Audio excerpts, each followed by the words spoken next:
et bienvenue au webinaire qui s'intitule Accélérer les dépistages. Pour ceux qui ne me connaissent pas, je suis Farah Banji, la coordinatrice du réseau francophone à Africa Healthcare Federation. Nous avons également avec nous Dr Benjamin Djoudalbaï de CDC Afrique. Nous avons avec nous Dr Franck Adeoti, qui est directeur général de RIPAX et qui va se joindre à nous de Côte d'Ivoire. Nous avons avec nous Dr Amadou Sall, directeur de l'Institut Pasteur de Sénégal. Et nous avons également avec nous Dr Bogifo, qui est notre vice-président francophone à Africa Healthcare Federation. Dr Bogifo, vous êtes en ligne? Non, je crois qu'il n'est pas en ligne. D'accord. En tout cas, je voulais vous souhaiter tous la bienvenue. Également souhaiter la bienvenue à tous les participants qui sont tout de suite présents avec nous. Et je voulais également remercier l'équipe de Africa Healthcare Federation, bien sûr, qui sont là pour nous aider avec ce webinaire, mais qui font également tout le travail derrière. Et je voulais également remercier Tassi qui va nous aider avec toutes les questions. Next slide, Cherish. Pour quelques règles, juste pour vous dire que si vous ne parlez pas, si vous pouvez couper le son. Et également pour tous les participants, si vous avez des questions, vous pouvez les marquer et les taper sur la boîte de discussion où il y a écrit Q&A et on va en discuter à la fin de la présentation. Next slide. Au niveau du programme, on va un petit peu changer. Au niveau du programme, nous allons avoir Dr Franck Adeoti qui va nous faire sa présentation sur le dépistage en Côte d'Ivoire. Ensuite, nous allons avoir Dr Sall qui nous parlera du dépistage au Sénégal. Et enfin, nous aurons Dr Benjamin qui nous présentera le statut du dépistage en Afrique. Et bien sûr, nous allons garder du temps pour les questions à la fin de la présentation. Next slide. Next slide. Alors, au niveau du, juste pour vous donner un contexte, not the right slide. Next one. Au niveau du contexte, AHF a été créé il y a 14 ans et nous avons en ce moment 30 membres et c'est divisé, comme vous pouvez voir, en 5 régions. Et l'idée principale, en fait, c'est vraiment de relier le ministère de la Santé, CDC Afrique, l'Union africaine et bien sûr OMS avec le système privé. Et on veut faire ça, en fait, à travers toutes les fédérations. Next slide. Donc, avant de commencer la session avec les panélistes, je voulais juste vous expliquer, en fait, ce que représente le secteur privé. Parce qu'en fait, c'est le secteur qui n'appartient pas à l'État. C'est comme nous savons qu'il y a beaucoup d'études qui sont faites et qui montrent que 50% des services qui sont donnés en Afrique en ce moment, ils se font dans le secteur privé, que ce soit le secteur formel ou informel. Et comme on peut voir sur le schéma, il y a un très grand nombre d'organisations qui regroupent ce secteur privé. Donc, il y a une grande opportunité de ramener ces industries privées et bien sûr de travailler ensemble, tous ensemble. Next one. Lorsque la pandémie elle a commencé, donc en Chine, ensuite on a étudié ce qui se passait en Europe, aux États-Unis, en Corée du Sud. Nous avons mis un plan de structure et OMS est au courant de ce plan. Et ce plan, vraiment, il a pour but d'aider le secteur privé à se préparer à la pandémie. Donc, comme vous pouvez voir sur le schéma, il y a 6 actions que vous pouvez faire en tant que secteur privé. Vous pouvez vous organiser, mobiliser l'espace, vous voulez activer le personnel, vous voulez vous assurer que vous avez tous les équipements nécessaires, vous voulez créer des systèmes et vous voulez obtenir toutes les ressources que vous pouvez. Donc, on sait qu'en ce moment, les besoins au niveau ressources et équipements, ils se concentrent plus sur le système public et c'est la raison pour laquelle on essaye de mettre en place en fait les experts et pour vous donner en fait une idée de ce que vous pouvez faire. Donc, ce qu'on a fait, c'est qu'on a mis une équipe en place pour vous aider justement avec ça. Cherish, can you put back the slides with the team? Au niveau de l'équipe, vous allez voir que nous avons une équipe exécutive avec le président Amit Thakur et nous avons 3 vice-présidents, Dr. Chetty Morgan, Dr. Nicole Cooper et Dr. Joseph Bogifo, qui est bien sûr la dernière personne qui a rejoint notre équipe. Donc, bienvenue à Dr. Bogifo également. Et il est là de la Côte d'Ivoire. Dr. Bogifo, vous êtes là? Vous entendez? Je sais qu'il voulait parler, mais je ne sais pas s'il a le son. Non, toujours pas de son. OK. Et ensuite, on a une équipe de siège qui est dirigée par Barbara. Et bien sûr, moi, je serai la personne avec laquelle vous aurez toutes les communications. Si vous avez des questions en français, bien sûr, et je suis vraiment la personne qui s'occupe des pays francophones. Next slide, please. The next one. Ensuite, au niveau du but, donc de l'équipe, en fait, ce qu'on essaye de faire, c'est vraiment de fournir des informations et des outils à travers les webinaires et des sessions stratégiques. Nous avons l'intention d'avoir des webinaires toutes les semaines, donc une semaine en anglais, la semaine d'après en français, avec bien sûr des panélistes qui parlent français. Et nous sommes également sur le point de compléter le site web et toutes les ressources seront mises à jour et à temps réel sur le site web. Donc, vous pourrez également aller directement sur le site pour retrouver toutes les ressources qui sont nécessaires pour vous. Next slide. Donc, je crois que vous avez maintenant une bonne idée de ce que nous essayons de faire avec IHF. Et je vais maintenant demander à Dr. Franck de nous parler de la situation en Côte d'Ivoire. Bienvenue, Monsieur Dr. Franck.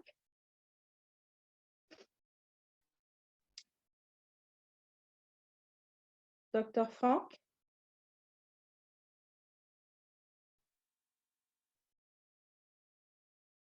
Dr. Franck, vous nous entendez?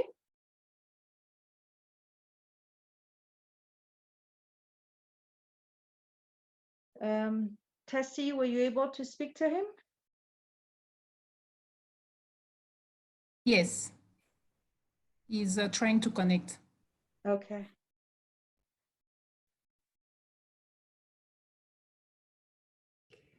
So Dr. Bogifo would like to say a few words in the meanwhile. Ah, Dr. Bogifo, vous êtes là? Allô? Oui. Si, je suis connecté là, je suis connecté. Bonjour, Dr. Bogifo, comment allez-vous? OK. Bonjour. Bonjour, Dr. Bogifo. Non, c'est Dr. Mansour. Dr. Adeoti. Ah, Dr. Adeoti, bonjour. Bonjour. Je vous laisse la parole avec votre présentation. Vous avez les diapos en face de vous. Merci. Tu as combien de temps? Vous avez 20 minutes. 20 minutes. OK, c'est parfait. Merci. Merci. Je voudrais remercier mon ami Amit Thakur et tout le groupe de Africa F Federation pour cette opportunité qui nous est offerte d'échanger sur l'actualité, qui est celui donc des tests du diagnostic du Covid. La plupart de nos pays sont dans une phase de confinement. Mais pour déconfiner, c'est bon, mais c'est bon de savoir est-ce que nos populations, avec ou des périodes variables de quarantaine ou de couvre-feu et autres mesures prises par nos autorités, il y a eu des améliorations de la situation en termes de surveillance ou de prévalence de la situation épidémiologique liée au Covid-19. Donc, ma présentation s'intègre donc dans cette perspective, l'idée étant de montrer un peu en Côte d'Ivoire qu'est-ce qui est fait. Le thème qui m'a été donc proposé, c'est cela. Pour cela, je commencerai par un mot d'introduction. Ensuite, je dirai un mot sur le dépistage de sujets présentant des symptômes de Covid-19. Avant de terminer par les défis et conclusions, je parlerai de l'actualité qui nous concerne ce jour, les tests diagnostiques biologiques de Covid-19.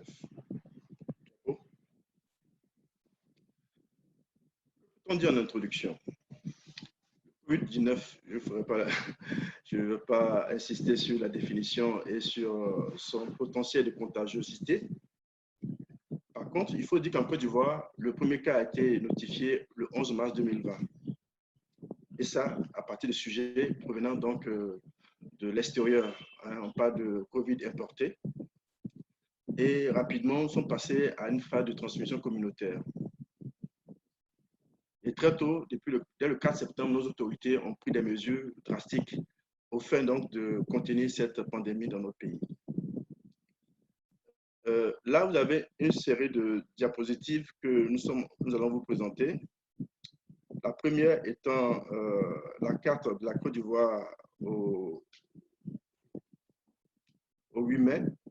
Donc, cette slide n'est pas la dernière, puisque j'ai vu que j'ai ajouté d'autres tableaux qui ne figurent pas actuellement. Mais ce n'est pas grave, on va quand même faire avec ce que nous avons sous la main. Donc, au 8 mai, vous avez cette carte qui est modifiée. Hein. Je pense que les organisateurs vont passer la dernière version de la présentation que j'ai faite, où il y a 3 cartes de la Côte d'Ivoire avec des variations avec le temps. Là, c'est au 8 mai, mais à ce jour, elle a été un peu modifiée encore. Diapo. Allez-y, diapo. Ce qu'il faut savoir, c'est que pour cette présentation que vous avez sous la main, qui n'est pas la dernière, l'épicentre, c'est Abidjan, et c'est la région. On parle de Grand Abidjan, tel que vous la voyez décrite sur la Côte d'Ivoire, allant de l'est à l'ouest, avec 5 régions principalement, Abidjan 1, Abidjan 2, Ayimbi-Tiassa, un peu au nord, à l'est, vous avez le sud Comoré, et puis la région des Grands Ponts avec Dabo et Jacqueline. Mais Abidjan Intramuros, avec ses 13 districts, est la plus touchée. Avec comme épicentre vraiment Marcory et Cocody. Diapo. Il faut dire que depuis l'apparition du Covid en Côte d'Ivoire, le gouvernement a adopté une stratégie nationale de lutte en 4 axes principaux. Le premier axe, le dépistage des sujets présentant des symptômes. Ensuite, l'isolement des cas confirmés par des tests diagnostiques.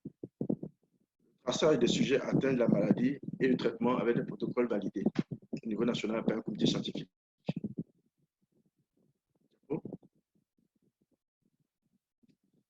Au niveau de la gouvernance institutionnelle, un certain nombre de dispositions ont été prises par nos autorités afin donc de coordonner au mieux la gestion de cette crise sanitaire dans notre pays.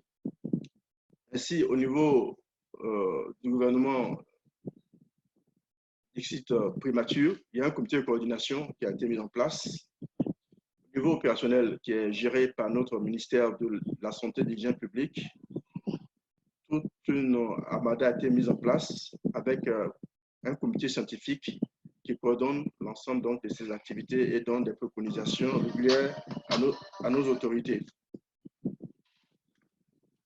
Le comité scientifique est constitué de 4 structures qui jouent des rôles clés dans cette lutte.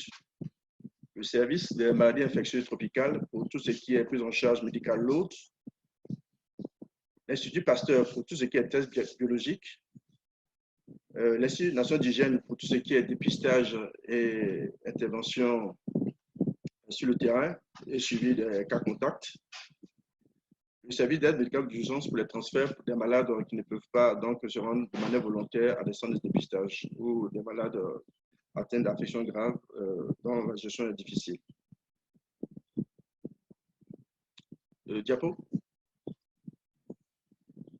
Voilà. Donc, cela un peu présenter la situation dans notre pays en termes d'introduction. Maintenant, nous abordons le deuxième chapitre qui est donc celui du dépistage clinique, qui s'oppose donc au test de diagnostic biologique. Au niveau de la méthodologie, il faut savoir qu'il s'agit d'un dépistage passif limité aux sujets symptomatiques. Ce n'est pas un dépistage de tous les malades et de toute la population, comme on le voit dans certains pays européens. À cet effet, donc, des dispositifs ont été mis en place pour que les personnes qui se sentent un peu affectées puisse donc appeler les numéros verts. Certaines structures de santé privées sont aussi mises à contribution pour ce dépistage de la population au cours de leur consultation ou au cours donc, des demandes d'appui des populations. Des équipes d'intervention rapide ont été mises en place, tant au niveau central qu'au niveau des districts dédiés, pour pouvoir donc agir rapidement lorsqu'il y a un signalement. Et la capacité de diagnostic à ce jour, de tests réalisés, c'est de près de 600 tests jours, avec possibilité d'atteindre 1500 à 2000 au niveau de notre centre de référence qui est l'Institut Pasteur de Côte d'Ivoire. En effet, la seule structure habilitée à ce jour à réaliser les tests biologiques, c'est l'Institut Pasteur de Côte d'Ivoire. Diapo. Comme je disais tantôt, il y a des centres donc, de dépistage qui ont été mis en place, qu'on a appelé centres d'accueil et de dépistage, avec une planification au niveau des 13 districts de notre capitale, Abidjan, avec 6 sur les 13 effectivement ouverts.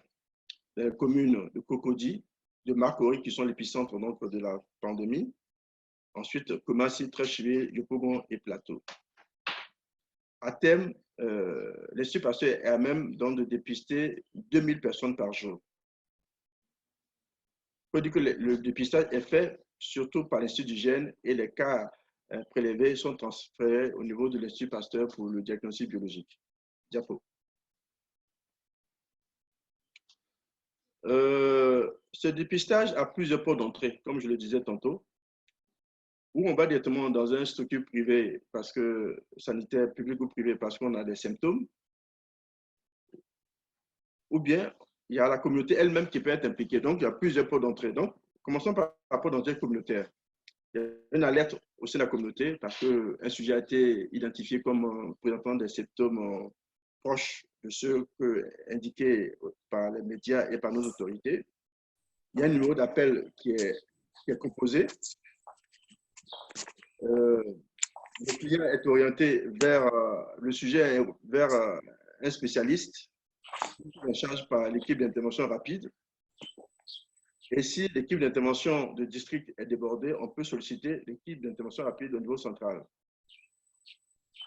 Quand le cas est confirmé, il y a des investigations qui sont faites à domicile et les échantillons prélevés sont transmis à l'Institut Pasteur à Dupont-Doumé. C'est le site à Dupont-Doumé qui fait les tests de diagnostic biologique. Diapo. Toujours au niveau communautaire, il faut savoir que les résultats sont transmis dans les 48 à 72 heures.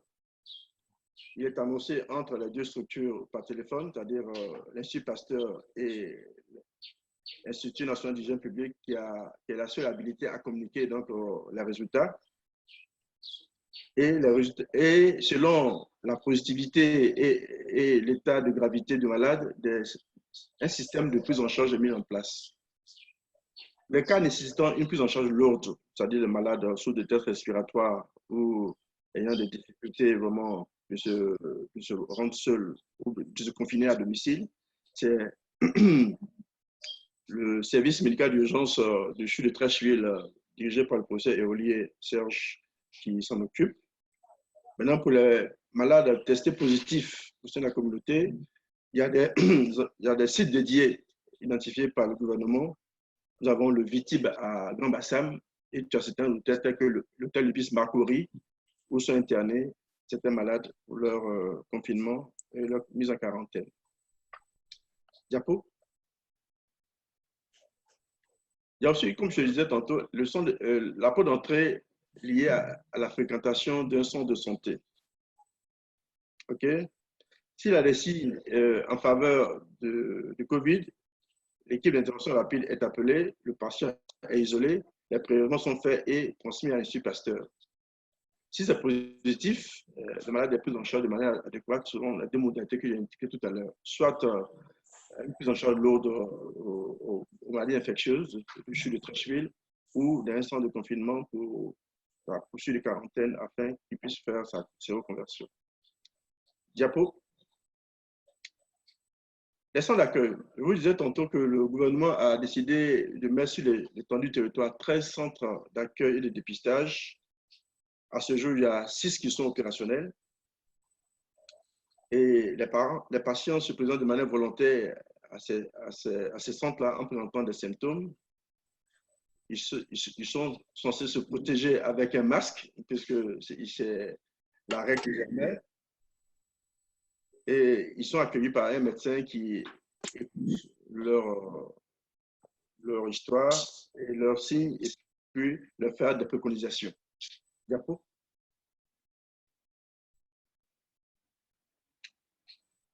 Donc, si le médecin confirme le cas, après donc l'amnèse et l'écoute du malade et l'examen, il y a le prélèvement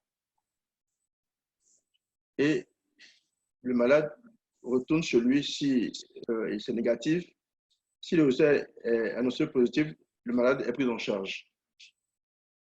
Diapo.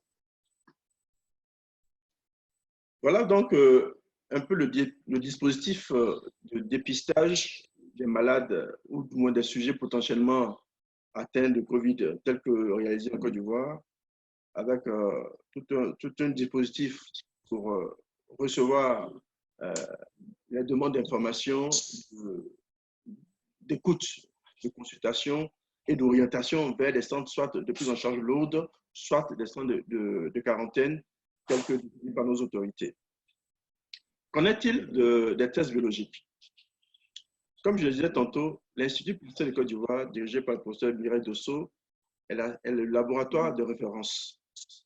Il est créé depuis 1972 et c'est le site d'Adepo Doumé avec sa plateforme de biologie moléculaire qui gère l'aspect donc test de dépistage biologique de Covid dans les différents échantillons prélevés au niveau des malades. Cette plateforme de biologie moléculaire, comme je le disais tantôt, créée depuis 2009, a pour mission de fournir un appui technique et scientifique à différents laboratoires impliqués dans la surveillance biologique en Côte d'Ivoire. Et ce laboratoire a des capacités de réaliser des tests de biologie moléculaire par les techniques PCR conventionnelles ou en temps réel, tels que réalisés dans le cas du Covid. Diapo. Bon, la technique PCR en temps réel nous avons deux types d'équipements, l'ABI et puis le STEP B1 qui est utilisé pour faire donc ces tests rapides, ces tests de biologie moléculaire PCR en temps réel. Diapo. Donc, de manière synthétique, le prélèvement est fait par écouvillonnage nasopharyngé. La population cible, comme je disais tantôt, personnes présentant des symptômes évocateurs tels que décrits. Le contact de ces personnes, symptomatiques ou asymptomatiques, et la population qui fréquente bien sûr le réseau de centres de dépistage que le gouvernement est en train de mettre en place sur l'étendue du territoire national. Le centre de référence, comme je disais tantôt, c'est l'Institut Pasteur de Côte d'Ivoire, surtout le site d'Adepo Doumé, avec des projets d'extension de cette capacité de diagnostic à 3 autres sites décidés par le ministre de la Santé et de l'Hygiène publique. Le transport de ces échantillons, c'est souvent donc, par les véhicules des districts sanitaires, des ambulances ou par le SAMU en cas d'urgence, puisqu'il y a lieu donc que ces échantillons soient transférés d'abord à l'Institut d'hygiène et c'est l'Institut d'hygiène maintenant qui les convoie à Adepo Doumé, situé à environ 10 km d'Abidjan pour pouvoir faire ces tests biologiques. Diapo. Qu'en est-il des tests sérologiques? Comme je l'ai dit tantôt, le choix actuellement en Côte d'Ivoire, c'est des tests de biologie moléculaire PCR en temps réel. La question des tests sérologiques est en débat, mais n'est pas encore validée parce qu'il y a beaucoup de réticences du fait de leur faible spécificité et sensibilité.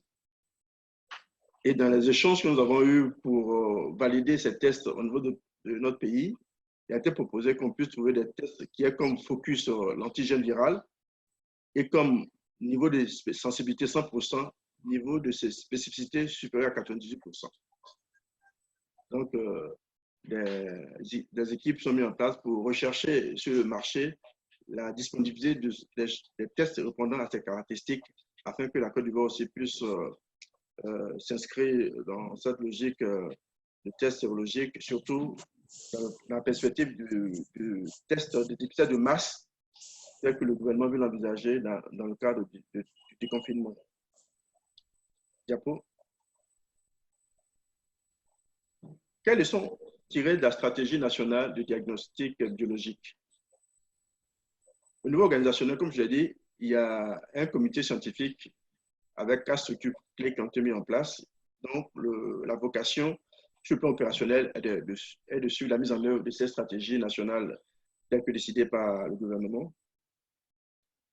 La collecte de fonds se fait donc par écouvillonnage nasaux ou oropharyngé, qui est souvent facile à obtenir. Les malades qui viennent sont pris en charge immédiatement. La technique, c'est la technique biomoléculaire PCR avec des amorces, avec des difficultés qui peuvent survenir du fait qu'il y a une pression sur les structures qui livrent ces produits-là, vu la forte demande au niveau international et le fait que la plupart des pays sont tous à utiliser les tests PCR en temps réel. Donc, tout le monde veut la même chose. Et comme c'est une affection qui n'a pas été planifiée, donc ça fait qu'il y a des pressions sur donc, les fournisseurs habituels.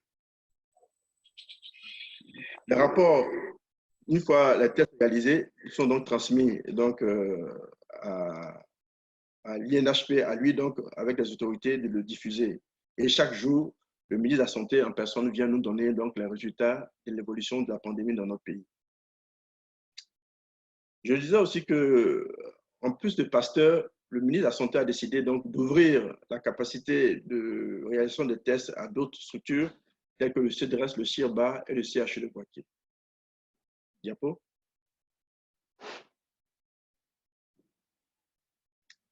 En conclusion, les défis, c'est surtout la forte demande mondiale de consommables pour la réalisation des tests, tout le monde voulant la même chose en même temps. Du coup, ce sont les plus robustes et les plus puissants, ouvrez mon regard, qui détournent certains produits à la fin avant nous autres, les pays en développement. Donc, il y a aussi donc, concurrence entre les pays pour les intrants et autres matériels nécessaires à cette lutte. Aussi le fait que les mesures prises par nos autorités pour contenir la pandémie aussi peuvent constituer aussi des freins à la réalisation de ces tests avec la fermeture des frontières physiques dans la plupart des pays, qui fait que la ressource est difficile à obtenir. Idem pour les frais aériens, que la plupart des aéroports sont fermés. Donc, des considérations à tenir compte si nous voulons aller au confinement avec suffisamment de tests dans nos pays pour tester le maximum de population. En conclusion,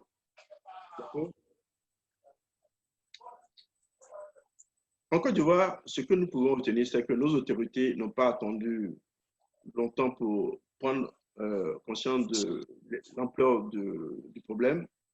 Car dès le 4 septembre, avant même le premier cas, des mesures ont été prises par nos autorités.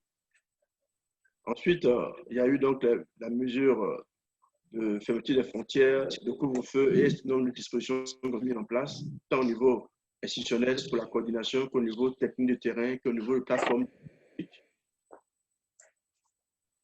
Le dispositif de diagnostic et de dépistage a été mis en place, a permis donc de suivre donc, la prévalence de cette infection dans la population. Et il y a surtout une véritable coopération et, je dirais, complicité avec tous les partenaires du système des Nations Unies et autres partenaires pour collaborer à ce que vraiment cette stratégie soit mise en place de manière efficace et que les résultats donnés soient les plus crédibles possibles. avec l'OMS et d'autres partenaires des Nations Unies qui sont dans le dispositif qui aident le gouvernement dans la prise en charge de cette pandémie dans notre pays. Mais le ministère de la Santé et de l'Hygiène publique veille à ce que le public soit tenu quotidiennement informé avec des messages quotidiens pour faire l'état des lieux de l'avancement des cas confirmés, des décès et des cas de guérison. Mais la clé de tout ce dispositif, c'est le dépistage, comme l'a dit le directeur général de l'OMS Genève. Il faut que nous réussissions à dépister le plus grand nombre de personnes, car le dépistage déclaratoire, c'est-à-dire passif, c'est bien. Mais si nous voulons aller à un confinement et éviter les deuxièmes vagues, comme on le dit tantôt dans les médias européens, il faut que nous aussi nous arrivions au dépistage. Et cette plateforme qui nous permet de réfléchir sur comment accélérer les tests de diagnostic biologique est une bonne opportunité pour réfléchir et approfondir cette question. Je vous remercie. Merci beaucoup, Dr Franck, pour votre présentation. Et au niveau des tests et des dépistages en Côte d'Ivoire, je crois que comme beaucoup de pays africains, il y a un manque de dépistage et c'est un grand problème. J'ai vu que pour vous, vous avez quoi, 500 tests par jour alors que vous voudriez en avoir 200 par jour. Non, 2000, la capacité de l'institut, c'est 1500 à 2000. 2000 par jour et vous en avez 500 pour l'instant. Ouais. C'est ça. Ouais. Merci. Alors, j'espère que maintenant, on va pouvoir passer justement à Dr Sall et au Sénégal. Et je pense que Dr Sall a certainement une solution pour nous tous. Dr Sall, à vous. Bienvenue. Oui, bonjour, merci. Si je peux avoir la main pour mes slides, si vous en êtes d'accord. Je vais partager mon écran, si cela vous va. Okay. Sharish, he wants to share the screen so then he can do the slides on his own. Merci.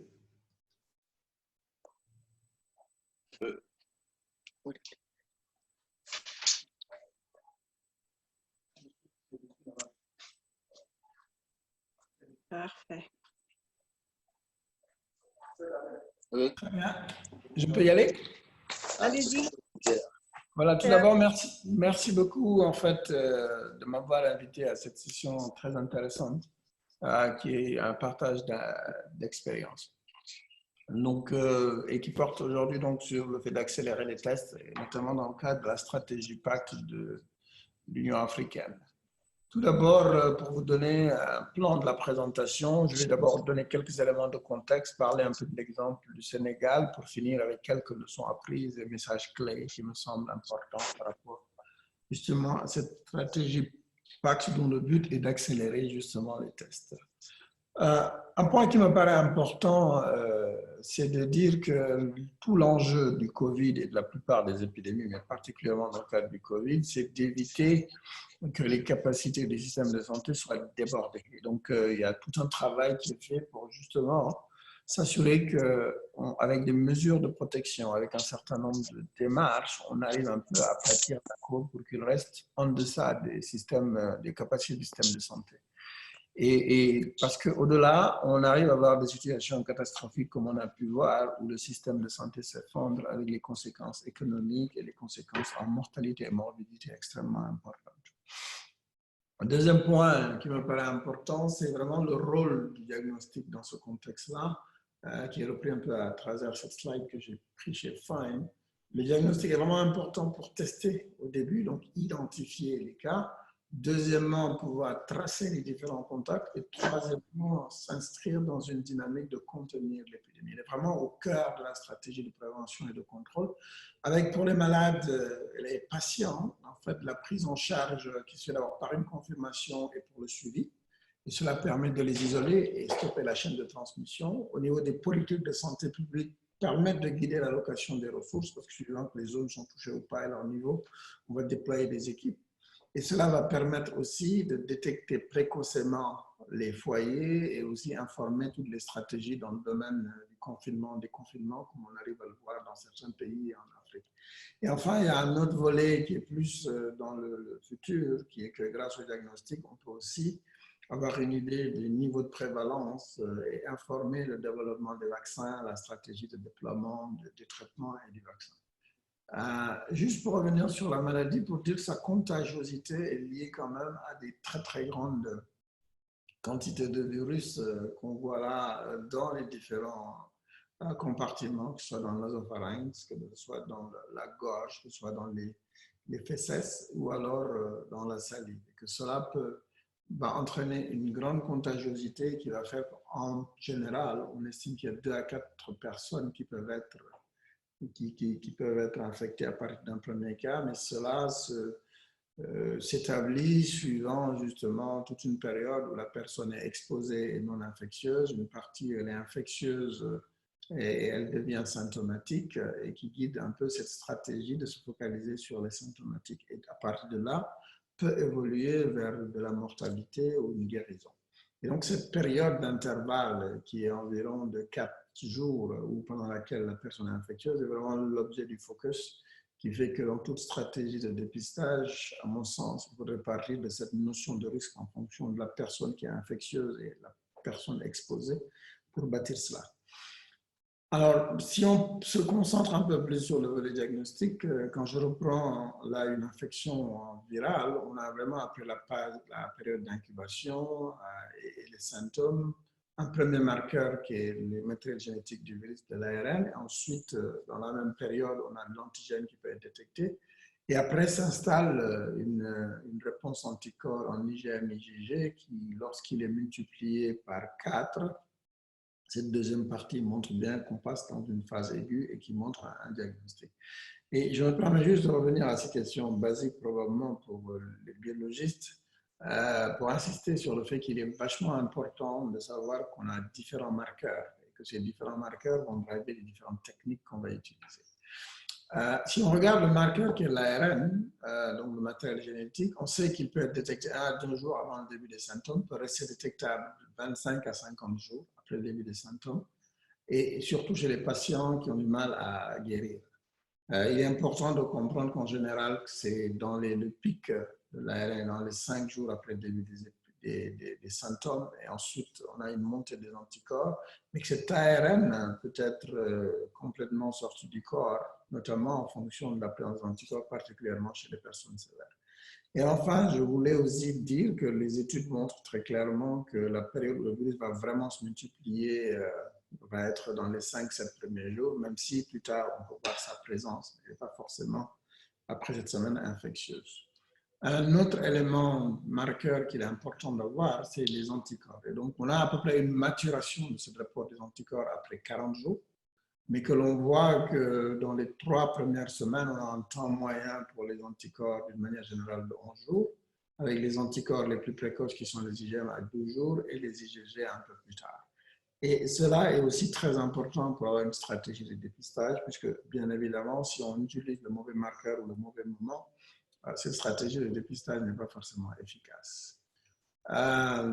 Cette diapositive pour indiquer que suivant la période, la combinaison des 2 types de marqueurs peut donner d'assez bons résultats. Et si on regarde sur cette slide, on voit qu'entre le 1er et le 7e jour, lorsque l'on combine aussi bien le matériel génétique que les anticorps, on arrive à peu près à détecter 78,7% des personnes. Par contre, si on prend les marqueurs individuellement, ils sont tous à des niveaux relativement bas. Même chose quand on prend le 8-14 jours, on montre à 97%. Et enfin, la dernière partie, entre 15 et 39, on détecte quasiment tout le monde en utilisant ces 2 types d'outils. Et cela va aussi driver la stratégie, à mon avis, des outils qu'on va utiliser suivant la méthode de dépistage. Enfin, je me suis permis aussi de mettre cette slide qui me paraît importante, les anglophones parlent de 3A.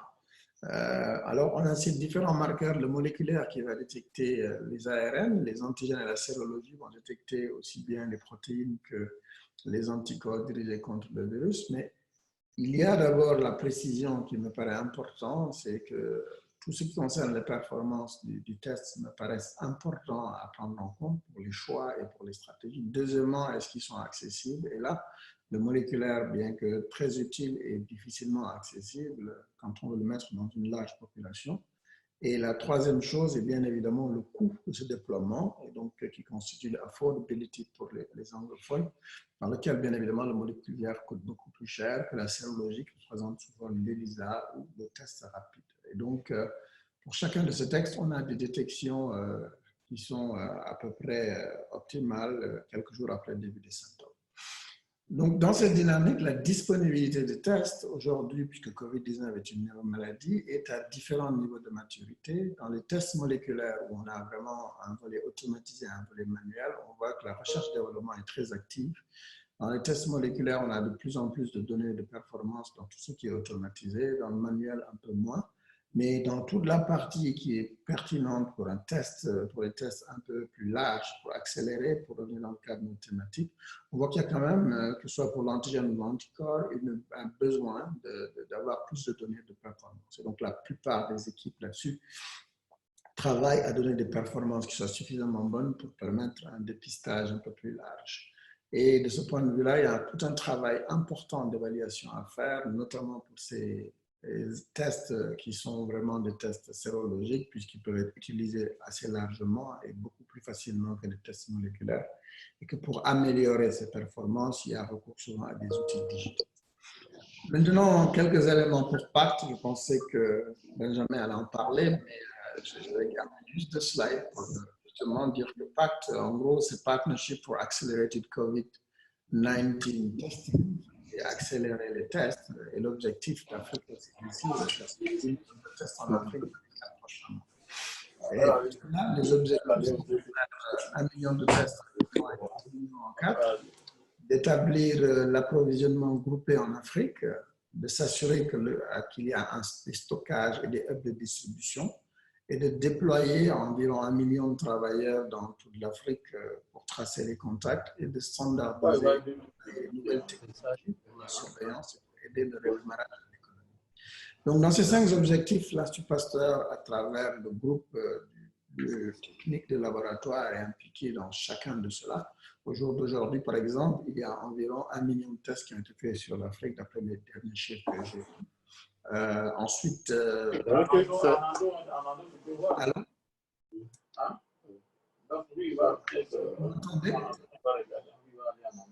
il y a quelqu'un, je crois, Docteur Seri, votre microphone est allumé. Vous pourriez l'éteindre, s'il vous plaît? Docteur Seri. OK. Merci.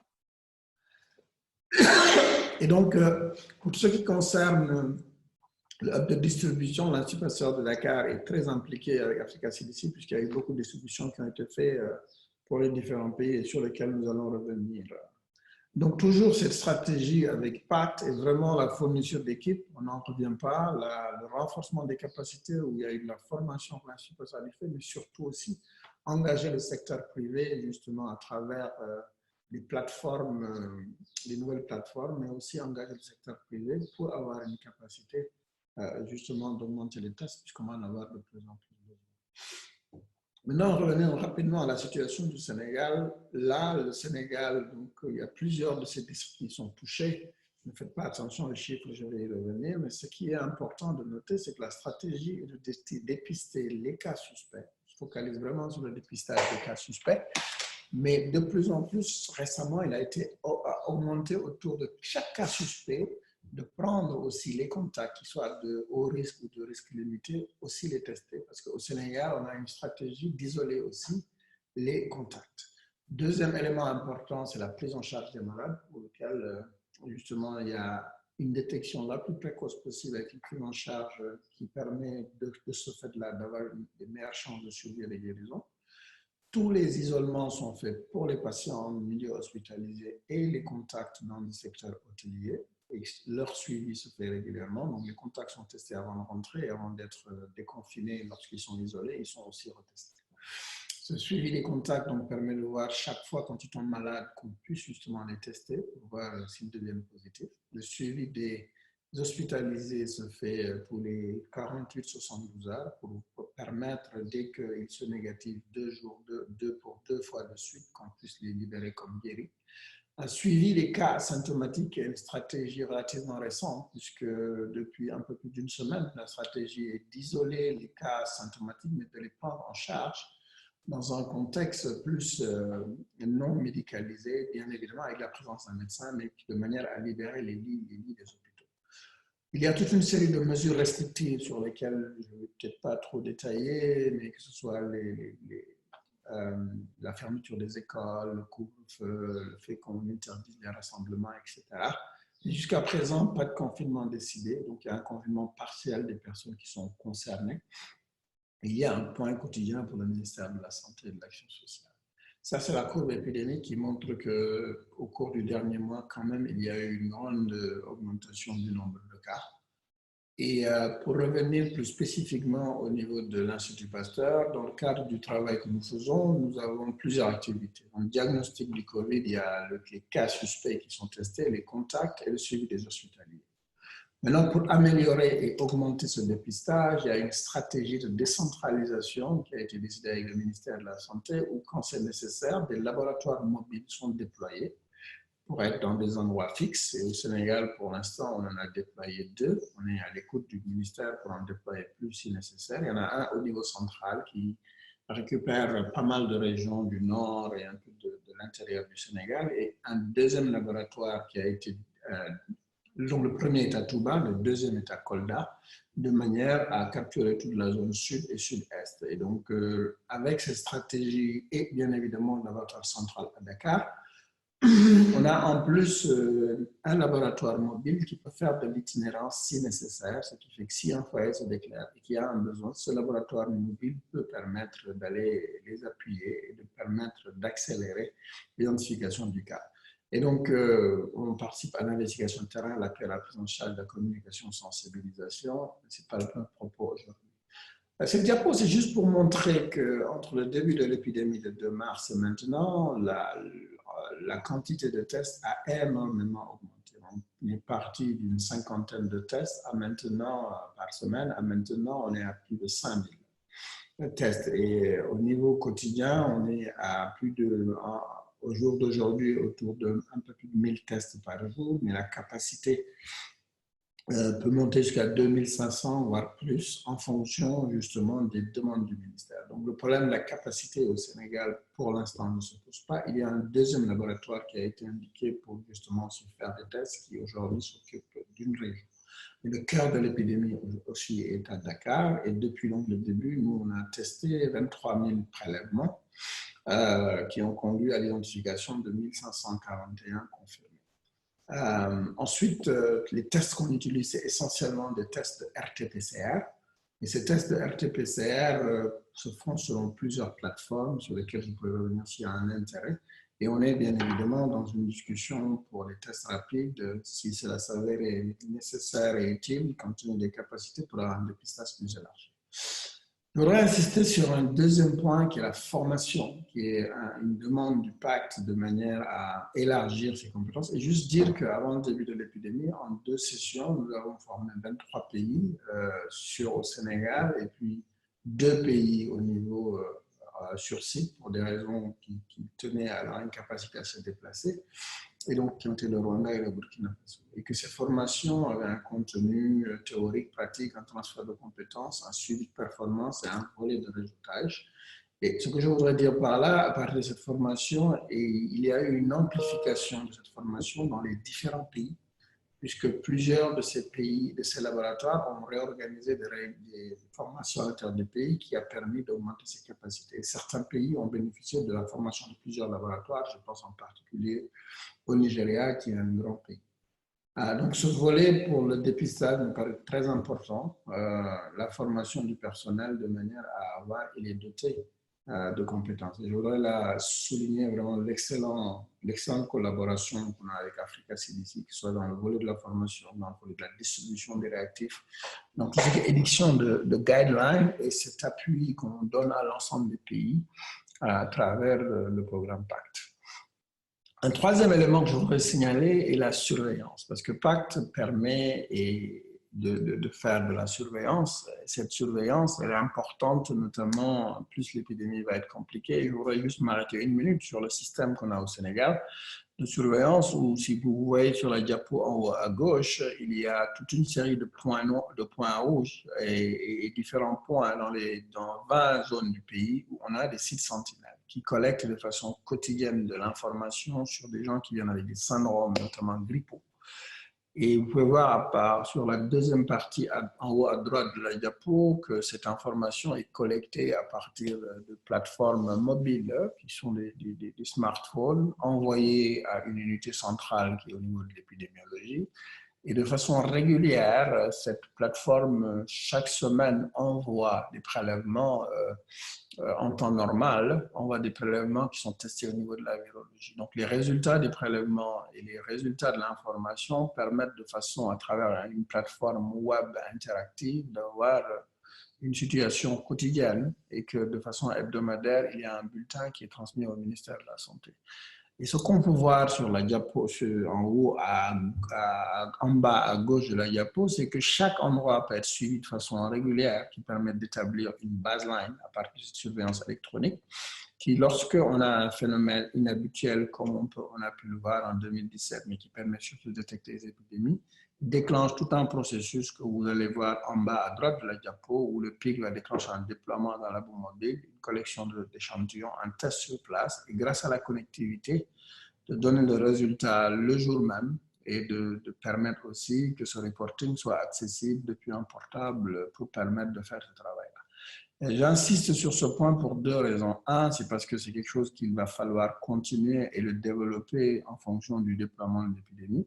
Et deuxième élément, à travers ce système, nous avons mis au point une plateforme web qui aujourd'hui nous permet que tous les tests qui sont faits par jour, les 1000, sont rendus le même jour et sont accessibles directement depuis n'importe quel district du Sénégal pour imprimer les résultats et faire le point de la situation, parce que c'est les médecins chefs de district et leurs équipes qui font la détection des cas, qui font le suivi des contacts, et ils ont besoin de cette interaction quotidienne et d'avoir de l'information en temps réel. Cette plateforme est en train d'être améliorée pour le suivi des contacts, pour un certain nombre d'autres activités. Docteur Sall, je voulais juste vous dire qu'il vous reste à peu près 5 minutes. Hein. D'accord, j'ai quasiment fini. Très bien. Donc, je voudrais pour continuer sur PAX, de dire un des points importants est la capacité de production de tests de diagnostic rapide. Au jour d'aujourd'hui, tout le monde a remarqué la difficulté, et donc au niveau de l'association de Dakar, on a mis en place cette plateforme qui est une plateforme qui permet justement de faire de la production de tests rapides et qui est un partenariat entre la Fondation Mary Fine, l'association de Dakar et l'IRD, qui aujourd'hui travaille sur un test rapide avec le partenaire industriel qui est Mologic pour le COVID-19, un test anticorps et un test antigène, qui est dans une phase de finalisation de la validation et qui après va être produit à Dakar dans le courant du second semestre et qui a été organisé selon un modèle économique pour le rendre accessible aux États qui, dans le cadre de cette lutte et dans le cadre aussi d'autres épidémies qu'on peut le voir sur la liste ici. Voilà, quelles leçons avons-nous apprises par rapport à l'accélération de tests au Sénégal qui s'est fait vraiment de façon très rapide en moins de 2 mois? Le premier est la planification est très importante et les ressources, qu'elles soient humaines, financières et surtout le volet de coordination. Ça coûte extrêmement cher de faire des tests, ça prend beaucoup de monde à organiser et donc ça, c'est un volet qui me paraît essentiel pour la réussite de l'accélération des tests. Le deuxième élément, nous, qu'on a, c'est les nouvelles technologies qui permettent que les tests puissent être rapidement réceptionnés, mis dans un système et puissent être et améliorent significativement tout le process, mais aussi que ce soit le pré-analytique, l'analytique ou le post-analytique qui va permettre aux gens d'avoir des résultats rapidement et derrière, avec cette plateforme, faire des analyses pour aiguiller l'épidémie. Le réseautage qui me paraît très important pour partager l'expertise au niveau local, national, mais aussi au niveau international, comme celui qu'on a avec l'Africa CDC, on a avec l'OMS, avec l'OAS, parce que l'approvisionnement est devenu très compliqué et justement ce type de webinaire et ce type de networking permet justement de résoudre ces questions et de se poser. Et enfin, la nécessité d'avoir des capacités de production locale puisqu'ils vont permettre de lever le verrou justement de cet approvisionnement, puisqu'on imagine bien c'est que les pays aujourd'hui qui font beaucoup de tests ont en interne des industries qui permettent de fournir cela. Voilà, je voudrais m'arrêter là et vous remercier de votre aimable attention. Merci beaucoup, Dr Sall, pour votre présentation. Je sais qu'au Sénégal, vous êtes également en train de faire ces tests, mais il y a également les tests à un prix où vous parliez de quelque chose qui sont pas chers du tout, qui vont être dans le prix d'1 € ou $1? $1, ouais. D'accord. Et ces tests seront disponibles, à votre avis, quand? Dans le second semestre, on est actuellement, donc, on est dans l'évaluation de performance de ces tests et à partir du mois de juillet, on va commencer la production de ces tests pour les rendre disponibles. Il y a une capacité certes limitée, mais en tout cas, ils seront disponibles au Sénégal et dans la sous-région. Dans la sous-région également. D'accord. Très bien. Bah, je suis sûre qu'on va avoir d'autres questions après pendant les questions. Merci beaucoup pour votre présentation. Je voulais maintenant présenter Dr Benjamin, qui va nous parler du dépistage et du pacte, qui est le partenariat pour accélérer le Covid-19 test. Merci beaucoup et à vous, Dr Benjamin. Merci Farah, merci à mes prédécesseurs, ceux qui m'ont précédé. Merci Amadou, vraiment d'être là, c'est un grand plaisir de t'écouter comme d'habitude. Et surtout, merci pour le travail que toi et ton équipe à Dakar faites pour étendre les capacités diagnostiques sur le continent. Merci. Diapo. Voilà, donc je ne vais pas revenir sur cela. Amadou a déjà bien présenté le but justement de ce partenariat pour accélérer le dépistage du Covid sur le continent, c'est d'effectuer 1 million de tests en 1 mois et passer rapidement à l'échelle en 4 mois avec tout le reste qui va avec, notamment le déploiement d'1 million de travailleurs de santé pour la recherche de contacts et surtout normaliser, déployer de nouvelles technologies de surveillance. Et dans justement la présentation de Amadou, vous avez bien écouté l'utilisation justement de ces nouvelles technologies, notamment mobiles, pour pouvoir améliorer les capacités diagnostiques. Diapo. Alors, pourquoi le pacte? Le pacte a été lancé justement pour passer à une grande échelle et aider à identifier, à isoler les cas, en particulier ceux qui présentent des symptômes bénins. Je suis très content de noter dans la présentation d'Amadou Sall également que le Sénégal a commencé justement par faire le suivi des cas asymptomatiques qui posent énormément de problèmes aujourd'hui. Également, qui va permettre de faire un suivi des contacts de manière robuste, en particulier lorsque les pays vont commencer par lever le confinement et cibler les zones de concentration des cas quand il y aura un cluster de cas pour mettre en œuvre des mesures ciblées et limiter les dommages économiques et sociaux. Également, il va permettre de mieux comprendre la propagation de la maladie. Alors, il y a eu des leçons apprises dans ce contexte. Il y a essentiellement 2 leçons. La première leçon apprise de la Corée du Sud qui a augmenté sa capacité de diagnostic à 15 000 tests par jour en février dernier. Et après un nombre massif de cas à Daegu, la croissance des cas est désormais stable. Et également, le cas de l'Istan qui a testé 10% de sa population, elle compte aujourd'hui 1770 cas et ne compte que 9 décès. Et les leçons justement également apprises et qui ne sont pas à reproduire viennent notamment du Japon et des États-Unis. Japon. Alors, jusqu'à présent, nous nous sommes rendus compte qu'il y a eu très peu de tests qui sont effectués en Afrique, à l'exception de quelques pays. Et il y a environ 500 000 tests qui sont réalisés. Et PAC voudrait justement multiplier cette capacité par 23 d'ici la fin de ce mois en augmentant les tests à 1 million et dans les 4 prochains mois, justement augmenter cette capacité-là à 10 millions et voir la projection d'ici novembre d'augmenter à un peu plus de 20 millions. Et cela, ce n'est pas tombé du hasard parce que nous avons tenu compte des capacités actuelles à effectuer les tests. Également, le nombre pourrait être augmenté si les pays renforcent l'empreinte des équipements diagnostiques. Il y a des systèmes qui existent. Par exemple, il y a les plateformes GenExpert et d'autres plateformes qui existent, notamment Abbott et Roche, qui pourront également être déverrouillées pour augmenter les capacités diagnostiques sur le continent. Diapo suivant. Alors, cette diapositive également a été présentée par Amadou.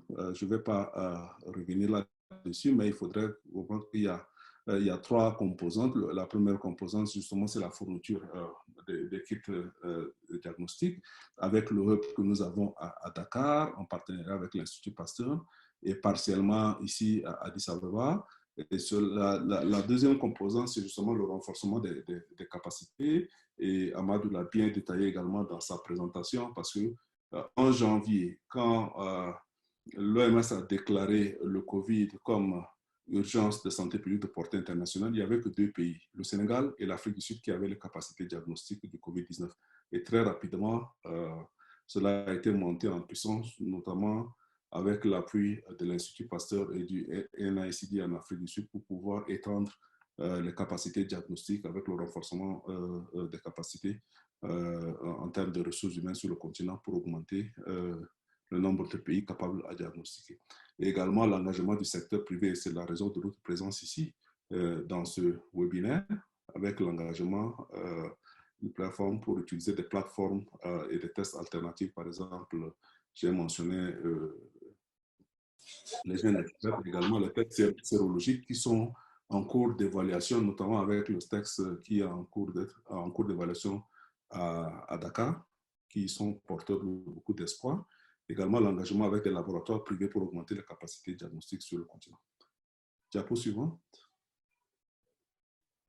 Alors, il y a deux cas de figure. Si aucune transmission communautaire n'est connue et limitée, qu'est-ce qu'il faudrait faire? Toutes les personnes ayant de la fièvre et des symptômes respiratoires aigus, ayant été dans un endroit au cours des 14 derniers jours où il y a une transmission de COVID et qui se trouvent actuellement dans un endroit sans transmission locale. Donc, ces gens-là, justement, c'est pour cela la composante suivie des contacts est très importante pour pouvoir tester toutes ces personnes-là. Tous les contacts asymptomatiques d'un cas confirmé ou probable également doivent être testés. Et tous les cas, par exemple, de grippe sévère se présentant à l'hôpital ou dans une place où il y a une circulation potentielle de COVID-19 est suspectée. Et les travailleurs de santé également présentant des symptômes correspondant à une maladie de COVID, quelle que soit l'exposition, il faudrait le tester. Dans le deuxième cas, c'est la transmission communautaire qui est généralisée, qui est connue. Alors, toute infection respiratoire aiguë sévère se présentant dans les hôpitaux doit être dépistée. Les travailleurs de santé, comme je l'ai mentionné, quel que soit le niveau d'exposition, et enfin des tests supplémentaires dans les zones à forte probabilité d'accélération rapide de la transmission. Par exemple, des communautés densément peuplées ou bien des zones où il y a des défaillances en termes d'eau et d'assainissement. Diapositive.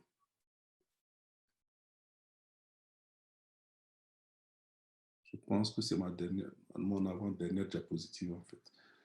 Alors, en plus des tests massifs, un suivi de contacts robuste est essentiel pour contenir une épidémie. Alors, il faudrait justement déployer des agents communautaires de santé pour pouvoir aider au suivi des contacts, également la collaboration avec les entreprises technologiques pour le déploiement de technologies, de suivi de contacts, par exemple en utilisant les applications mobiles telles que c'est fait déjà au Sénégal, et enfin la mise en place des systèmes de données de surveillance des centres des opérations d'urgence dans les États membres en déployant des experts techniques pour appuyer la Alors, le partenariat prévoit d'engager le secteur privé de 4 manières principales. D'abord, engager les laboratoires du secteur privé pour compléter les capacités des tests du gouvernement. Nous savons que dans certaines structures, à travers le continent, il existe énormément de capacités, mais maintenant, il faudrait les engager activement. Ensuite, fournir un soutien sur la logistique pour la collecte et le transport des échantillons. Par exemple, utiliser les centres de collecte mobile. Moi, l'exemple qui me vient en tête, c'est l'exemple de Coca-Cola. Ce n'est pas pour faire de la publicité, mais je sais que quel que soit le village reculé sur ce continent où vous partez, vous pouvez trouver soit une canette ou bien une bouteille de Coca-Cola. Comment cela arrive là-bas et comment justement utiliser ce modèle-là pour pouvoir déployer, par exemple, pour venir en appui au système de santé sur le continent. renforcer également les capacités de fabrication locale des produits, non seulement des kits diagnostiques, comme nous voyons l'exemple au Sénégal, mais également nous avons besoin des kits d'extraction, nous avons besoin des écouvillons, nous avons besoin des équipements de protection individuelle, des masques, etc. Donc, nous avons besoin du partenariat du secteur privé justement pour monter en puissance dans ces différents domaines-là. Et enfin, déployer et faire évaluer les applications technologiques pour prendre en charge le suivi des contacts. Diapo, c'est la dernière diapo. Donc, ça, c'est juste pour donner l'exemple à la fin en début mai, en fait, en début mai, le nombre de tests, le nombre de cas dans les pays et le nombre de tests de personnes testées par million. Et nous voyons que nous sommes vraiment très en retard comparé avec, par exemple, ce qui se fait dans des pays comme la Corée du Sud ou bien les États-Unis. Voilà, je pense que c'est ma dernière diapositive. J'ai utilisé moins de 10 minutes. Je vous remercie. Merci beaucoup, Dr Benjamin. C'est également bon à savoir qu'il y a quand même pas mal de nouveaux tests qui vont arriver également, qui soient en production soit au Sénégal ou également qui vont venir je crois, d'Allemagne, c'est ça? L'Allemagne, on a déjà un partenariat qui est bien établi avec le groupe qui est là-bas, qui nous fournit les tests jusqu'à présent. Donc, ce partenariat va continuer. Eux, c'est des tests de PCR en temps réel. Donc, on va continuer et en utilisant justement, nous voulons voir, je crois que c'est le collègue de la Côte d'Ivoire qui a mentionné la question de la sensibilité, de la spécificité des tests qui vont arriver. Il faudrait avoir des tests qui ont une très bonne sensibilité d'environ 100% et au moins la spécificité de 98%. Et cela également tenir compte également des tests couplés à des tests antigéniques. Et nous attendons vraiment l'arrivée justement de ces tests-là pour pouvoir compléter ce qui se fait déjà sur le continent. Voilà. D'accord, très bien. Je vous remercie, Dr Benjamin. Nous avons quand même pas mal de questions, donc je vais commencer par les questions. Je voulais remercier d'abord tous les panélistes et ensuite commencer avec les questions. Donc j'ai une question pour Dr Franck Andreotti. Où en sommes-nous dans la recherche au niveau régional? Je parle d'initiatives africaines exclusivement.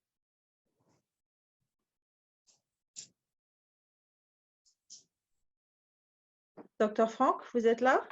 Si, je vous entends. D'accord. Je vous entends très bien. Je voudrais que vous précisiez votre question. Parce que la recherche et les tests, c'est dans le cadre des examens biologiques ou de la prise en charge ou de la communication. Alors là, c'était plus au niveau recherche, ça serait plus au niveau de la recherche, au niveau national. Oui. Disons que comme les autres pays, la Côte d'Ivoire essaie de mettre en place un certain nombre de pistes de recherche. D'abord, au niveau institutionnel, comment arriver à optimiser la coordination institutionnelle de la prise en charge de ces cas en mettant en place tout un réseau de centres de dépistage, de laboratoires, afin de mieux cadrer la surveillance épidémiologique à l'échelle nationale. Au niveau des tests et autres, je pense que l'Institut Pasteur, qui a actuellement le lead sur la question de diagnostic biologique, est ouverte à ce qu'on puisse éventuellement aussi élargir à des tests sérologiques, puisque actuellement, c'est les PCR en temps réel qui sont validés par les autorités ivoiriennes. Mais pour autant, il faudrait que ces tests répondent à un certain nombre d'exigences, comme l'a dit tout à l'heure mon prédécesseur, en termes de spécificité, de fiabilité. Et comme nous sommes dans l'aspect dépistage, c'est surtout les tests avec focus antigénique qui sont plus pertinents que des tests qui portent sur les anticorps, qui sont là plus adaptés aux phases de confinement et de suivi post-confinement. Donc, il y a toute cette recherche de tests sérologiques la plus adaptée, la plus appropriée pour accompagner la méthode actuelle de PCR en temps réel qui est aussi en cours. Nous sommes aussi au niveau de Haïti. Bon, là, comme je vous ai dit tout à l'heure, la présentation qui a été faite n'est pas ma dernière version. C'est dommage, mais ce n'est pas grave. Madame Farah va vous partager la dernière version. Mais il faut aussi savoir qu'au niveau Haïti, la Côte d'Ivoire est en train de lancer un concours des startups pour voir justement quelles sont les possibilités que les technologies du numérique offrent à cette situation de pandémie comme solution sur l'ensemble du circuit de prise en charge du patient. Depuis l'information, la communication, les plateformes de e-santé et de sensibilisation, qu'au niveau des différentes étapes de la prise en charge en termes de consultation à distance, puisqu'on parle de distanciation sociale. Il y a certains métiers où on ne peut pas le faire avec distanciation sociale. Tu vas dans un cabinet dentaire ou bien dans une salle d'accouchement, on ne peut pas faire accoucher une dame à 1 mètre. Que faire? Oui. Donc, il y a toute cette recherche-là que nous sommes en train de mener. Et au niveau biologique, la surveillance épidémiologique, les startups dans le domaine de la santé aussi sont mis à contribution pour que la proposition puisse être faite et que nos pays puissent, en plus des outils classiques de dépistage, de surveillance, utiliser ces technologies du numérique pour promouvoir cette lutte contre la pandémie du Covid dans notre région. Très bien. Merci. Merci beaucoup, Dr. Franck. J'ai une autre question pour Dr. Sall.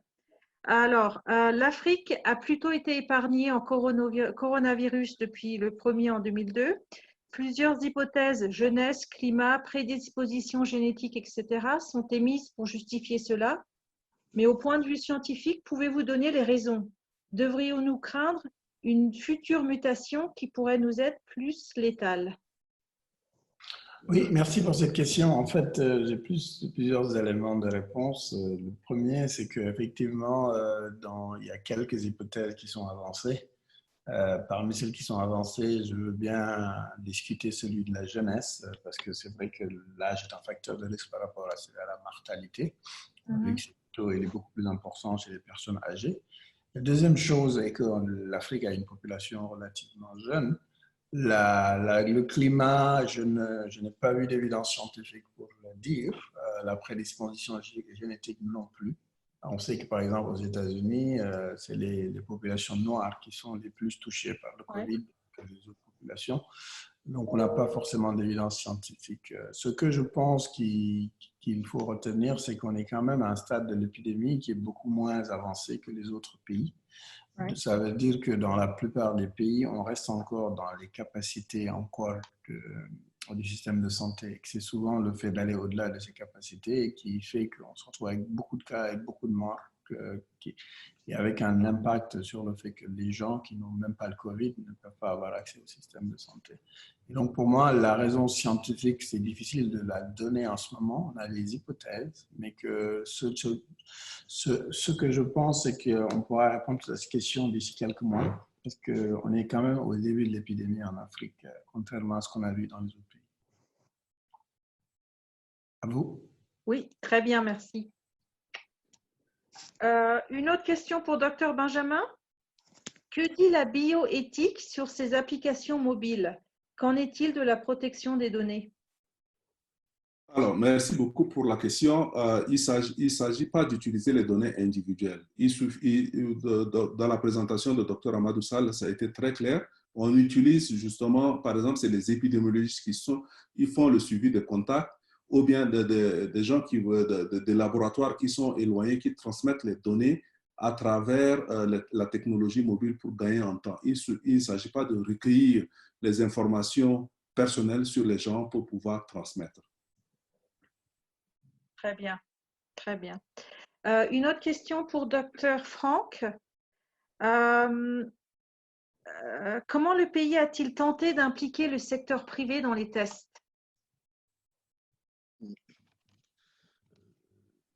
Comme je l'ai dit tantôt,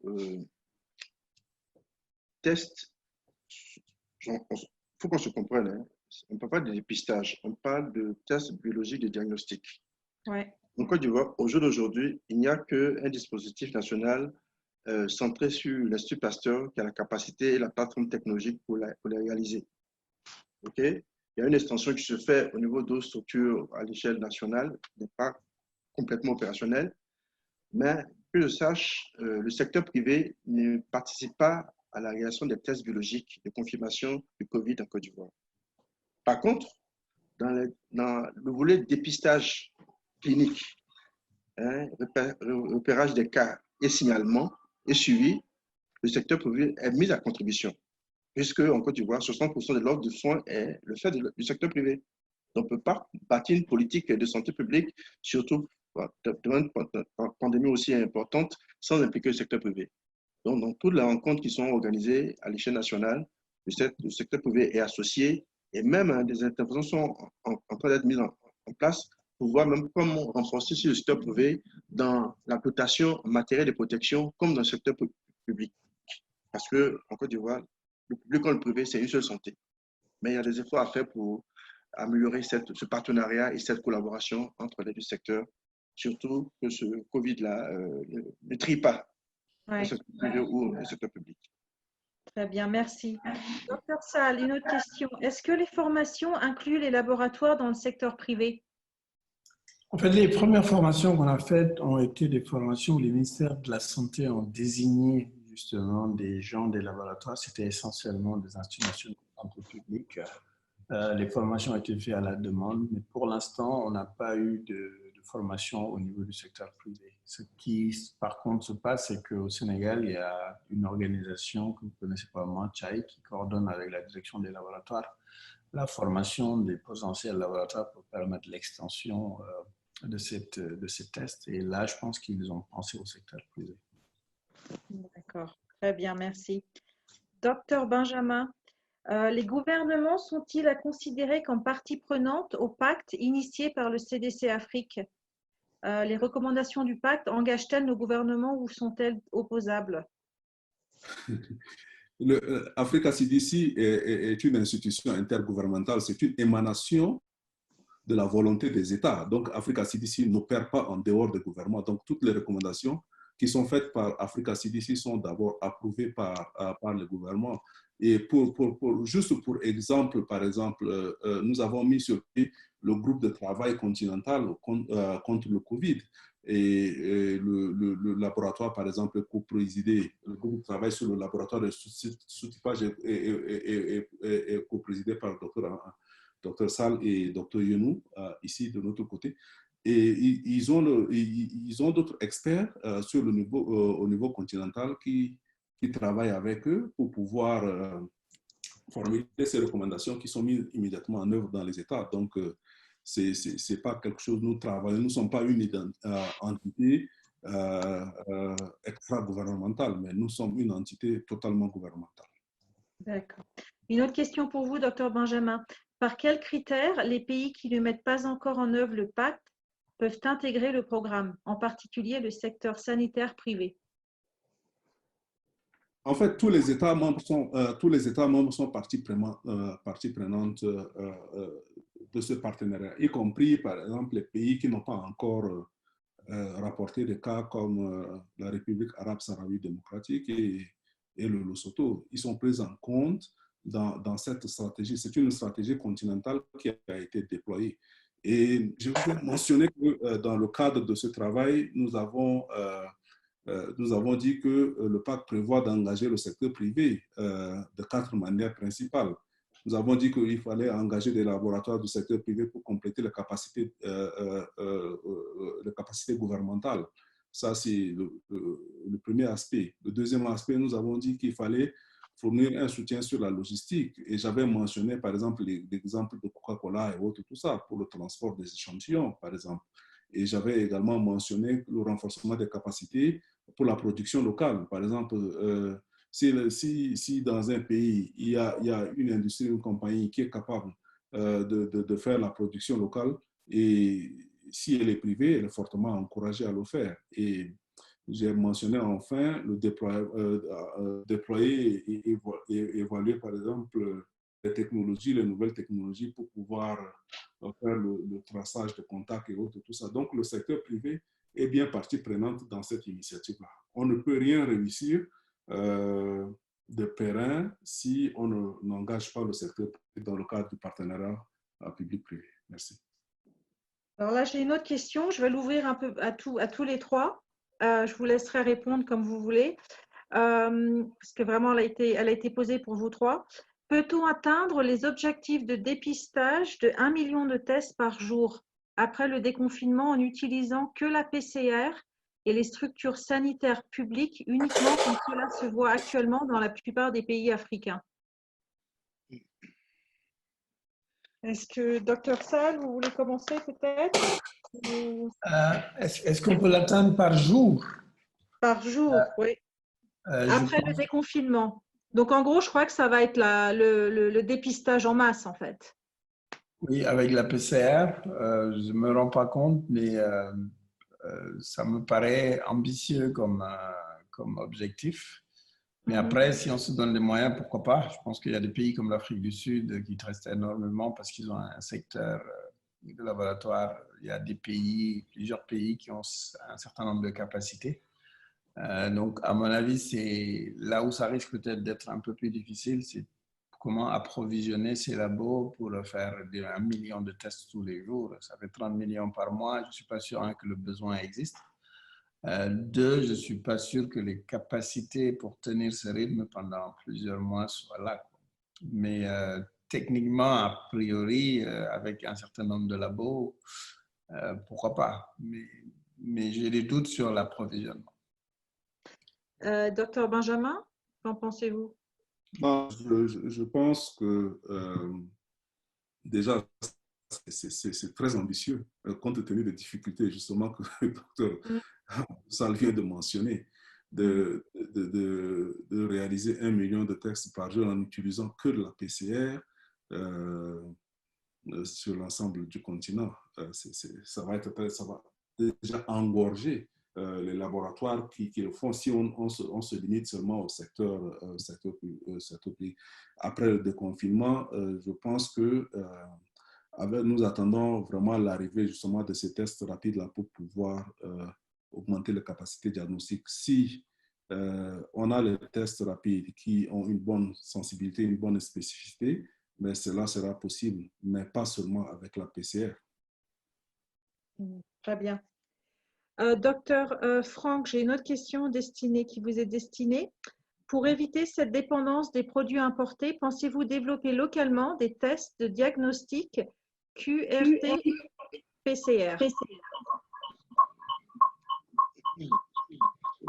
Allô, vous m'entendez? Oui, je vous entends, docteur Franck. Ok. Je pense que, comme vous le dites, pour le moment, le véritable enjeu, surtout si on va dans le sens des tests de masse, c'est la capacité à utiliser des alternatives à la PCR, c'est-à-dire des tests sérologiques. Comme l'a dit notre ami Benjamin, Dr Benjamin, la seule conditionnalité, c'est leur fiabilité. À la limite, faire des tests d'orientation avec des tests sérologiques, des faibles spécificités, et puis faire des confirmations avec des PCR, pourquoi pas? Bon, ça va nous dire peut-être les budgets. Comme ça, les faux négatifs peuvent être faits en PCR et puis les faux positifs en test sérologique. Pourquoi pas? Mais ça dépend vraiment des stratégies et de la validation de l'OMS. Pour le moment, l'OMS dit à tous les pays, en tout cas le dernier template que j'ai vu, les tests sérologiques ne sont pas conseillés parce que leur fiabilité laisse encore à désirer. Maintenant, si entre-temps il y a une amélioration, c'est pas mieux pour nos pays. Mais les comités scientifiques des différents pays seront très regardants sur la qualité de ces tests sérologiques qui seront proposés pour les dépistages de masse.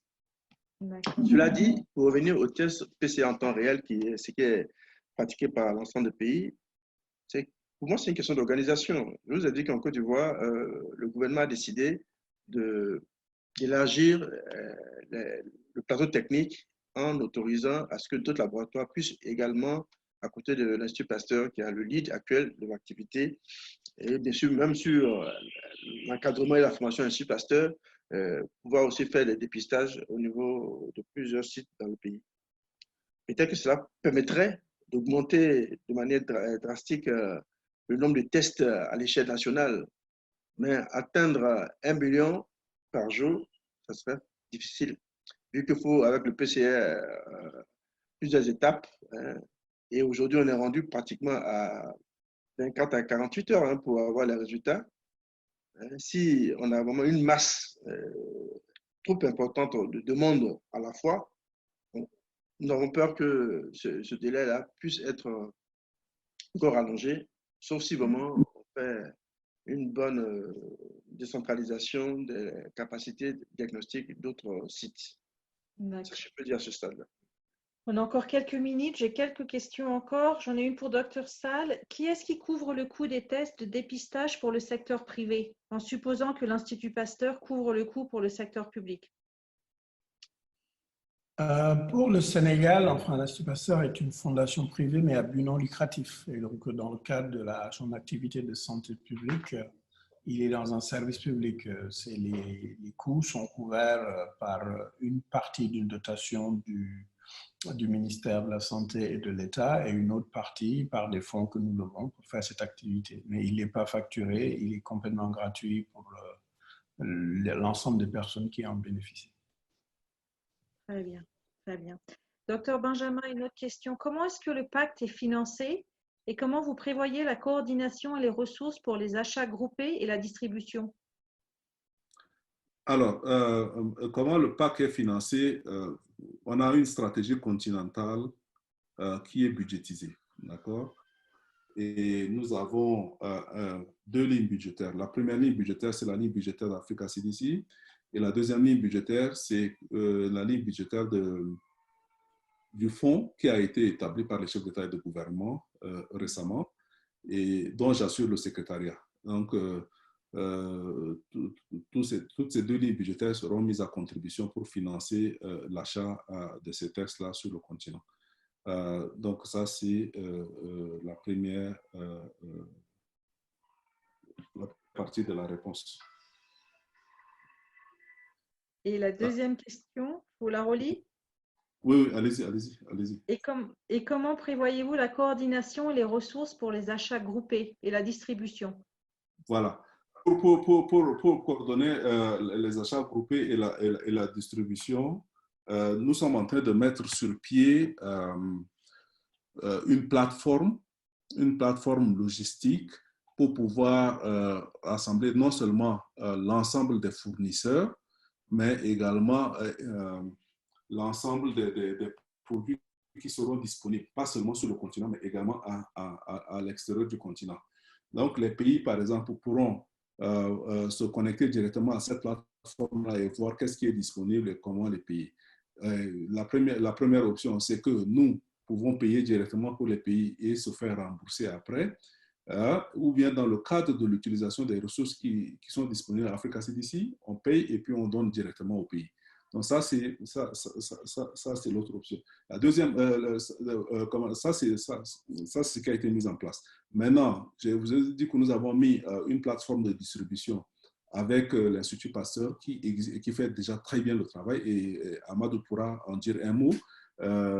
Actuellement, il y a des tests qui sont disponibles et quand les pays en ont besoin, lui, il envoie directement au niveau des pays. Donc, nous avons Dakar comme plateforme et Addis Abeba comme plateforme, par exemple, logistique pour la distribution de ces tests-là et nous payons les coûts.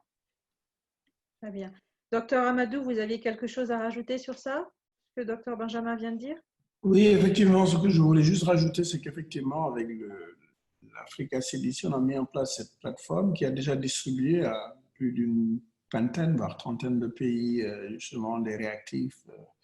Et notre service logistique ici, en collaboration avec les responsables d'Africa CDC, se charge de faire ça. Et donc, on utilise des courriers classiques comme DHL ou d'autres organisations pour acheminer ça. Et ça marche très bien. Et je pense qu'on est en train de réfléchir à l'améliorer et à l'augmenter.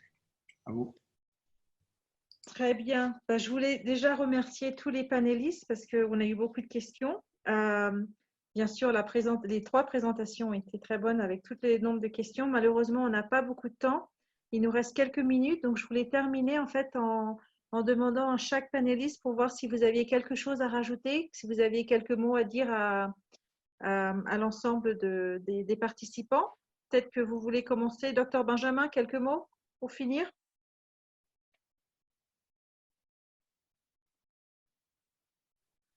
Docteur Benjamin? Je vous ai perdu? Allô? Oui. Je ne sais pas, j'ai pas écouté ce que vous avez dit. Ah oui, non, je disais, il nous reste que quelques minutes avant de terminer. Est-ce que j'allais demander à chaque panéliste si vous aviez quelques mots à dire pour terminer, pour fermer la session? Vous aviez quelque chose à rajouter? Non, oui, non, non, merci beaucoup. D'abord, c'est déjà remercier Africa Healthcare Federation de nous réunir chaque semaine pratiquement pour pouvoir parler de ces grandes questions et tous ces défis que nous avons sur le continent et surtout le rôle du secteur privé qui ne doit pas être minimisé. J'ai vu que beaucoup de participants pensent que le secteur privé ignoré. Non, nous faisons le plaidoyer pour que, déjà au niveau continental, nous avons le secteur privé avec nous, à nos côtés, et nous encourageons justement les États à prendre en compte le rôle important que joue le secteur privé justement dans la lutte, non seulement dans la lutte contre cette pandémie, mais également dans les différentes interventions sur le front social auxquelles nous faisons, difficultés sociales auxquelles nous faisons face sur le continent. Je voudrais également remercier Amadou vraiment pour sa disponibilité. Je sais qu'il est très pris et cela a été fait. Il a marqué son accord, mais vraiment très rapidement pour pouvoir participer à ce webinaire. Je voudrais également le remercier. Et Dr. Franck, nous ne nous connaissons pas personnellement, mais c'est un bon début. Nous allons continuer à être en contact pour voir qu'est-ce que nous pouvons faire ensemble et je vous remercie. Merci beaucoup, Dr. Benjamin. Dr. Franck, les derniers mots pour fermer la présentation? Comme l'a dit Dr. Benjamin, remercier les uns les autres, surtout Dr. Sall du Sénégal. Je suis de Dakar. Je transmettrai ces salutations au professeur Dosso, que je dois voir tout à l'heure, pour faire un débriefing. Ça, c'est un. Je remercie aussi Africa Healthcare Federation pour cette initiative, pour le secteur privé. Soit du temps passant, je fais partie quand même des personnes ressources qui pensent que le secteur privé doit être impliqué dans toutes les stratégies nationales de promotion de la santé en Afrique. Et le Covid est un exemple palpant pour pouvoir amorcer vraiment de manière efficace ce partenariat. Mais par contre, je voudrais terminer sur ce mot qui, à mon sens, est le plus important, qui doit clore nos échanges. C'est que peut aider le pacte, Dr. Benjamin et le réseau en place, faire pour que les pays puissent avoir un consensus sur un test de dépistage sérologique massif à utiliser pour nos sous-régions. Parce que là, on ne sait pas qui doit faire cette recherche-là, faire le point de tous les pays qui font ces tests-là, savoir lequel qui a la meilleure sensibilité, la meilleure spécificité pour qu'on puisse le valider ensemble. C'est chaque pays qui doit chercher. Je pense qu'il faut que quelque part, une coordination régionale devrait pouvoir quand même s'interroger sur cette question et faire des propositions aux États. Je vous remercie. Merci beaucoup, Dr. Franck. Je peux rapidement répondre à la question de Dr. Franck? Oui, allez-y, bien sûr. Je pense qu'il est en train de parler à la personne même juste qu'il faut, justement, Dr. Amadou Sall, qui pilote le groupe de travail sur les questions de diagnostic et du sous-typage au niveau continental. Et il est bien placé pour pouvoir justement ramener cette question au niveau du groupe de travail et ensemble au niveau du continent et pour valider pour pouvoir avancer. Merci. Merci. Docteur Amadou Sall, je vous laisse les derniers mots que vous voulez partager avec les participants. Oui, d'abord, merci beaucoup de m'avoir invité et pour la question de M. Franck Adeoti. Concernant le groupe des laboratoires, il y a justement un sous-groupe qui est complètement dédié à l'évaluation et à la qualité dans les laboratoires. Et donc, pour dire qu'Africa CDC a déjà monté un réseau de laboratoires qui vont évaluer tous les tests qui doivent venir en Afrique de manière à pouvoir guider dans ce sens. Au jour d'aujourd'hui, par exemple, on parlait de tests RT-PCR fait localement. Le Maroc a préparé quelque chose qui est en train d'être dans le pipeline pour être évalué ici au Sénégal. Et de la même manière que les tests qui seront produits au Sénégal seront évalués par d'autres laboratoires. Et donc, par ce processus-là, on peut avoir en interne cette capacité d'évaluer les choses, en plus dans ce groupe, il y a Find qui est aussi spécialisé dans tout ce qui est évaluation. Donc, c'était pour vous rassurer dans ce sens-là qu'il y a beaucoup de guides qui sont faits et une organisation qui permet d'évaluer les tests. Sur une note plus générale, je voudrais remercier de m'avoir invité, mais surtout dire que si le Covid permet aux uns et aux autres de se retrouver, le rôle du secteur privé, à mon sens, au-delà même de la partie purement santé, devrait être quelque chose d'absolument essentiel et plus actif pour soutenir le secteur de la santé, mais les autres secteurs industriels qui ont été complètement révélés par le Covid. Il se trouve au Sénégal, on produit du vaccin. C'est un secteur où le privé peut nécessairement venir s'impliquer. Il y a toute une série de secteurs qui permettent de gérer justement des épidémies. Benjamin a évoqué tout à l'heure, nous avons le secteur des masques, le secteur de la manufacture, les PPE, etc. Et moi, je pense que dans le rôle que vous jouez, c'est absolument essentiel de ramener le secteur privé dans tout ce secteur. Voilà, je vous remercie et après. Merci beaucoup. C'est le but de ce qu'on essaye de faire avec Africa Healthcare Federation, c'est justement de ramener le secteur privé dans tout ça. Donc, je voulais vous remercier, les panélistes. Merci beaucoup pour le temps. Je sais qu'en ce moment, tout le monde est très occupé et le fait d'avoir pris ce temps pour participer à ce séminaire. Donc, je vous remercie à nouveau. Je voulais également remercier l'audience et les participants. Et bien sûr, remercier l'équipe AHF. Merci Tassi et Maraki avec les questions, votre aide avec les questions. La session a été enregistrée et elle sera sur le site web et sur notre chaîne de YouTube, Africa Healthcare Federation, à partir de demain. Donc, pour ceux qui l'ont raté, ça sera sur le YouTube et sur le site web. Encore, merci beaucoup à tout le monde. Bon week-end et au revoir. Merci. Merci. Au revoir. Merci beaucoup. Au revoir. Merci beaucoup. Au revoir. Au revoir, Benjamin. Au revoir. Au revoir. Ciao. Au revoir. Merci.